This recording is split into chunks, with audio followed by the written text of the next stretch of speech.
what we've discussed is what has happened in the past, and then we try to predict what will happen in the future. But the main issues with the past and future is they tend to drift you away from the most important thing, and that is the present. So it's good to learn from the past. It's good to speculate the future so that you can change your direction in the right way. But it's always the present you have to focus on to be able to get the results.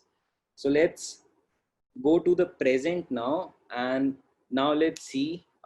Most of you are second years. Some are third years. Third years are obviously in 2-3 months there were companies scheduled to have come earlier, but now they'll be coming in Jan or Feb, and there'll be less number of companies which will be coming this time. For second years, the challenge is that in the short term, of 6 to 12 months or maybe 18 months, there'll be less number of companies hiring the traditional way of visiting a campus and um, choosing candidates. So the campus visit thing, that is definitely going to shift into remote recruitment thing, and lots of assessment companies, they've already started building infrastructure in which remote recruitment can take place easily, right? So obviously it's going to be a bit slightly challenging for the second and the third years right now. First years don't need to worry, you just explore computer science as a subject. But second and third years, you have to realize one thing, uh, that demand and supply imbalance will be there, which will eventually raise the bar for skills required. What I mean is that the companies, obviously when there is stress or tension or instability or risk outside, the companies, let alone the companies, everyone, what they want to do is stay wherever they are. They want to observe, and when the climate outside is good to go, then they step outside, right? So same is with hiring. The companies would be stopping hiring for a few time, but we already know tech is going to be a major winner in few years. So obviously some of you would face issues like, if in pre-COVID world you would have gotten a job of uh, 10 LPA, now you would have to settle for a job of 7 or 8 LPA.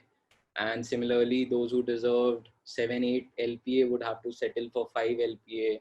Those who could have gotten into IT companies, now they'll have to settle, maybe do remote internships and all projects before getting a permanent job. So these things will be there, but whenever this tech, there'll be stability, the tech industry would be the first to boom. So the issues you are concerned about is skill development, then remote recruitment, remote working. Obviously when remote working is happening, recruitment will also be remote. So these are the things which you are not well aware of right now.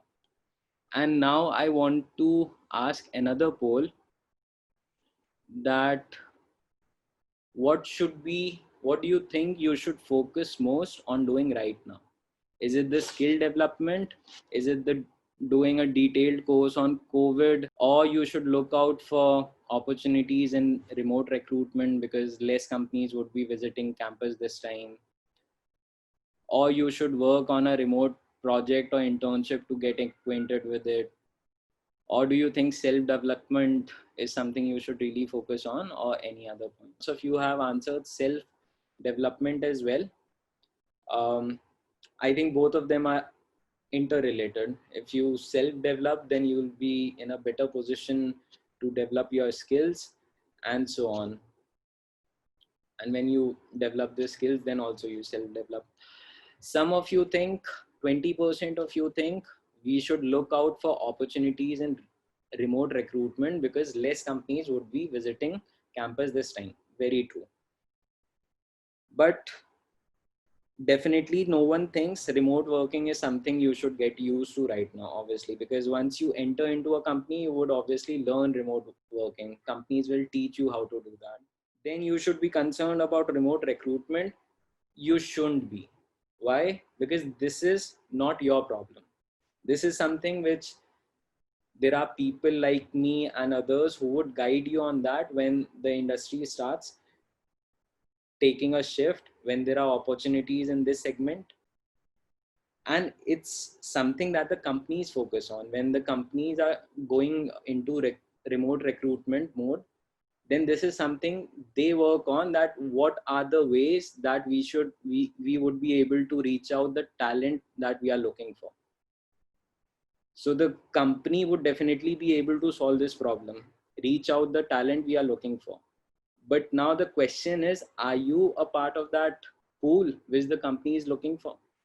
Because otherwise you'll just keep on applying for different opportunities, you'll keep on sending resumes, but nothing would happen. Those would not get converted into interviews, and it would not get converted into further offers. So definitely there's one thing which is skill development, which you should really focus on right now. And skill development all for you in particular is DS Algo. And if you think you have already like practiced DS and all Algo, you're an expert, then you should learn web development. If you're an expert there too, then some upcoming technologies you should try out. So then maybe you should already apply for a remote job. How to apply for that? We'll be conducting a separate webinar